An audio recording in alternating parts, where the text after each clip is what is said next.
Good morning, girls. Hope you are all safe and accustomed towards the online classes from April onwards, right? I'm your Swarna Miss.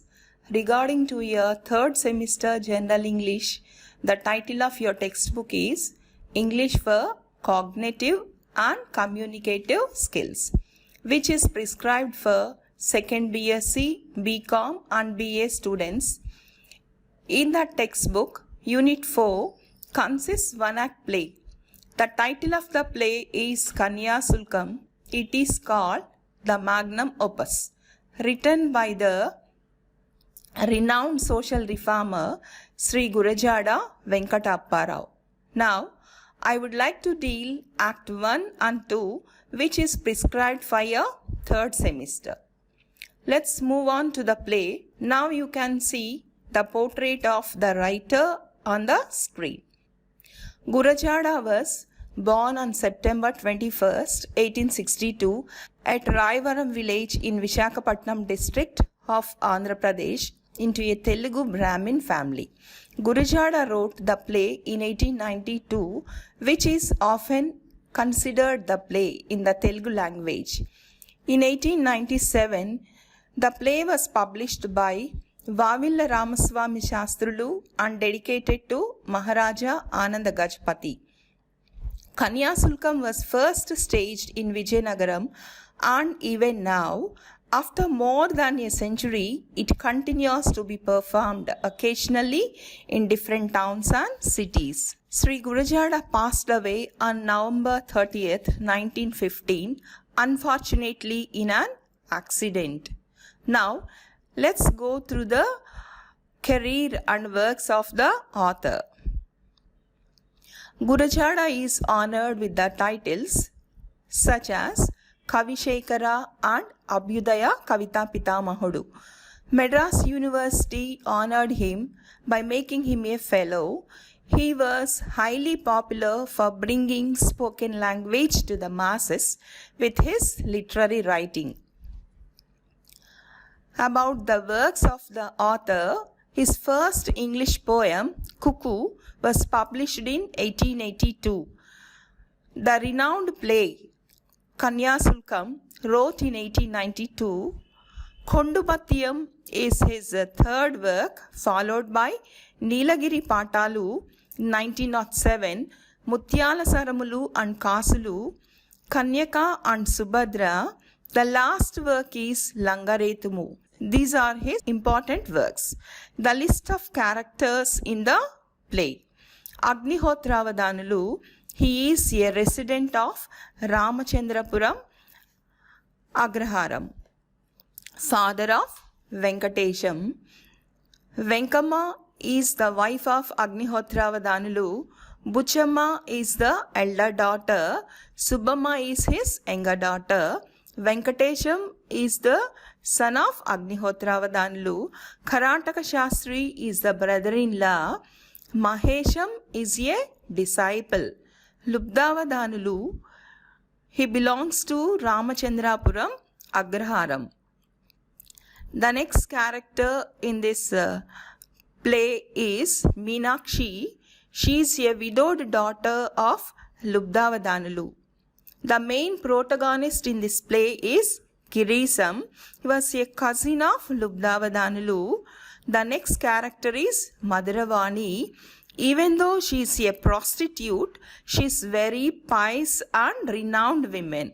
The last character in the play is Saujanya Rao Pantulu. He is a lawyer. Next, coming to the location of the play. The location is situated in a hillock in Vijayanagaram. It's a Agraharam. Agraharam means that is a segregated place for high caste priests like Brahmins. Kanyasulkam as a social satire. It is considered to be a social satire because the play dealt with social issues like education, child marriages, bride prices, widow remarriages, prostitution, corruption, superstitious beliefs, customs, taboos, and traditions. The play is considered to be one of the radical texts in Telugu language and literature for various reasons. First, it is hailed for its usage of spoken Telugu dialect. Secondly, for its intense but comic social satire. Surprisingly, Gurajada started initially in English and Kanyasulkam is his first Telugu work. Now, coming to the play. What is meant by one-act play? A play is a composition of thoughts, ideas, experiences, visions, etc. It is performed in a single shot or act. It is just like an episode or short movie. Now, let's move on the title and theme of the play, Kanyasulkam. Kanya means an unmarried girl and Sulkamu means bride price. Bride price means it's nothing but dowry. The drama is situated as a social realist drama and satire on rituals, practices of Brahmin community in particular and others in general. At the beginning of 19th century, people had a fascination for learning English because English is the only passport to get good jobs. In those days, English education is a costly affair to pursue. Child marriages are arranged for economic and social reasons. Child marriages lead the women to early widowhood, so the child marriages done in those days end in a tragic note. Girisam as a main protagonist in this play. Girisam is the typical young man in this play. He uses his knowledge of English and art of speaking to deceive many women. He has no character. He maintains Madhravani, the prostitute. She believes that he is an educated man with idols and that he would get a good job very soon. Women are his tools for pleasure only. In the society of his time, that is during the 19th century India, the habits of the young were not good. They wanted to learn English to get good girls in marriage without Kanyasulkam. Girisam used his English to impress people of his knowledge. He did not take anything seriously except earning money and pleasure. For this, he would not hesitate to deceive anyone. He was a blatant liar. He would tell something and think something else. He claimed to be an educationist. What he thought Venkatesham was only how to smoke cigarettes. He deceived the boarding house women with his cunning talk and with his outward appearance. He mentioned different people for different purposes.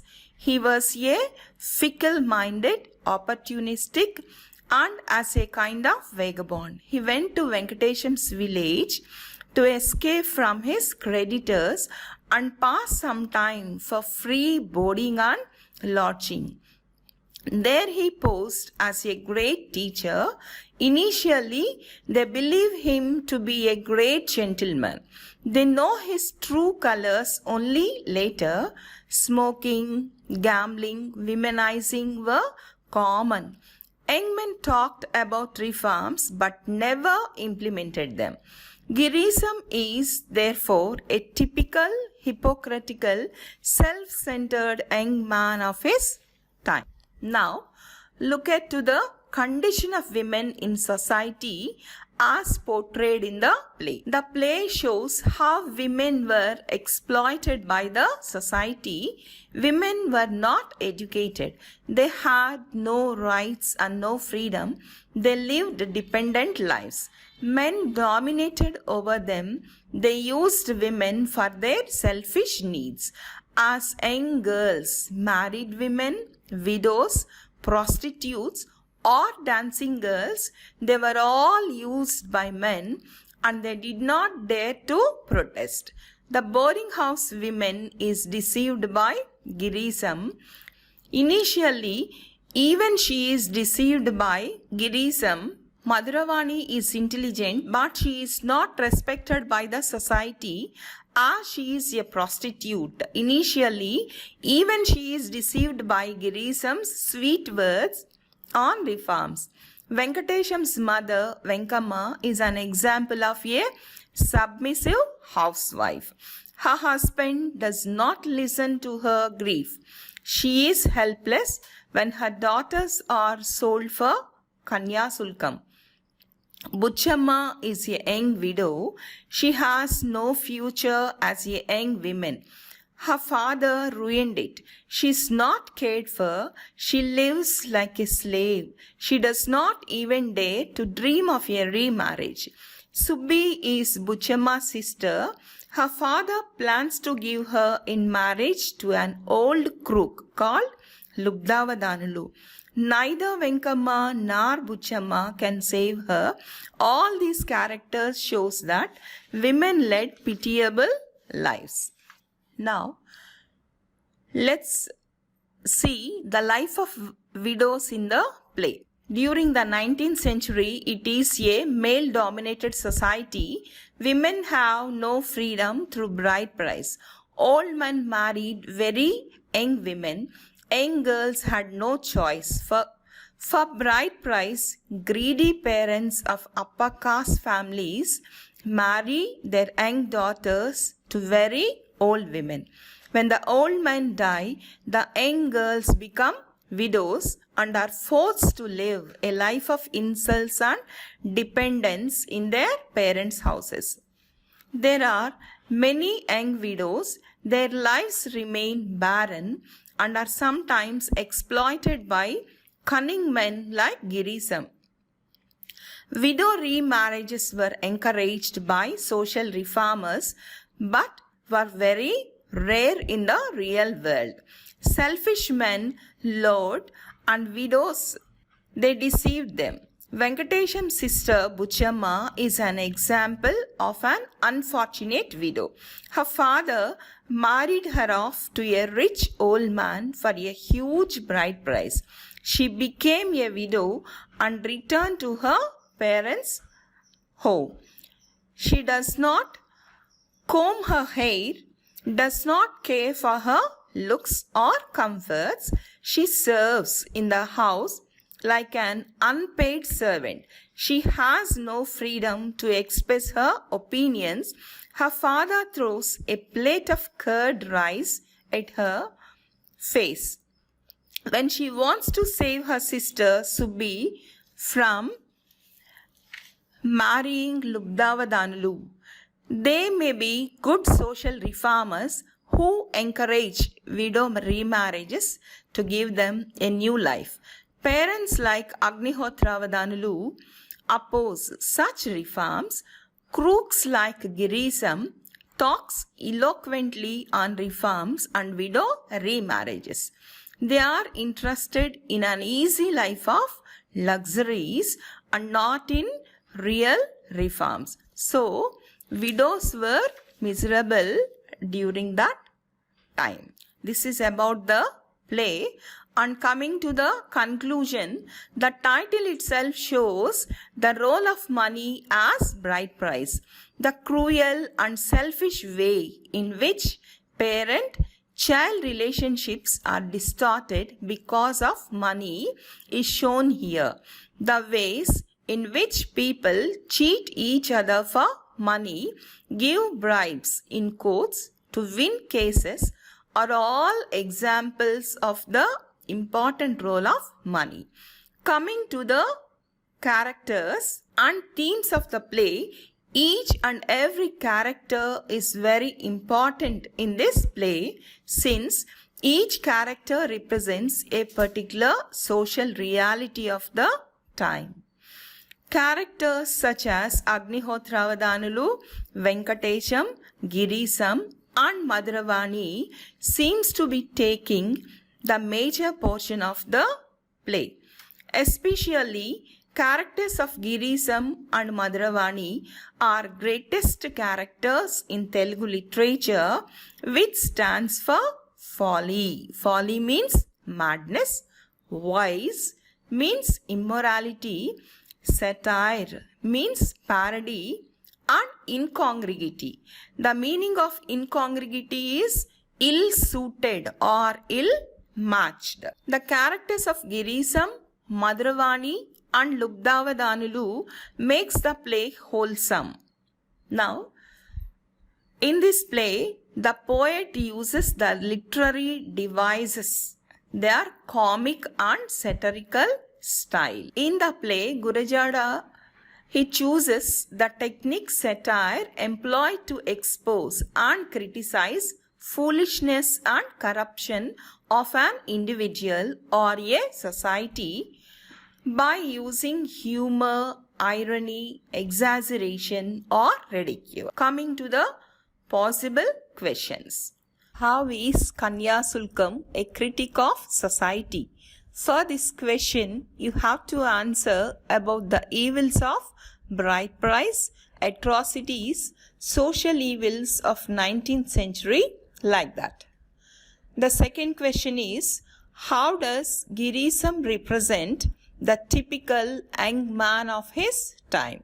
For the second question, you must write the character of Girisam. The third one is, describe the condition of women in society as portrayed in the play. For this third one, you have to give examples related towards the pitiable conditions led by women at the beginning of 19th century. The fourth possible question is, what do you understand is the life of widows in the play? For the last one, you have to quote the marriage of the boarding house women, Buchamma and Meenakshi, as examples of child marriages and left them as young widows, and how they were leading a cursed life in their own houses. With this, I hope you understood the theme of the play. Now, these are the literary sources or the links which I collected the images in the play. After listening to the play, do you think we are far more better than our forefathers? Exactly. We are so fortunate because there are no child marriages, no sati sahagamana, no atrocities towards women. Widow marriages were encouraging and girls are competing with men in every aspect. Our parents are providing sumptuously whatever we need. So, be thankful to your parents. Thank you, Ma.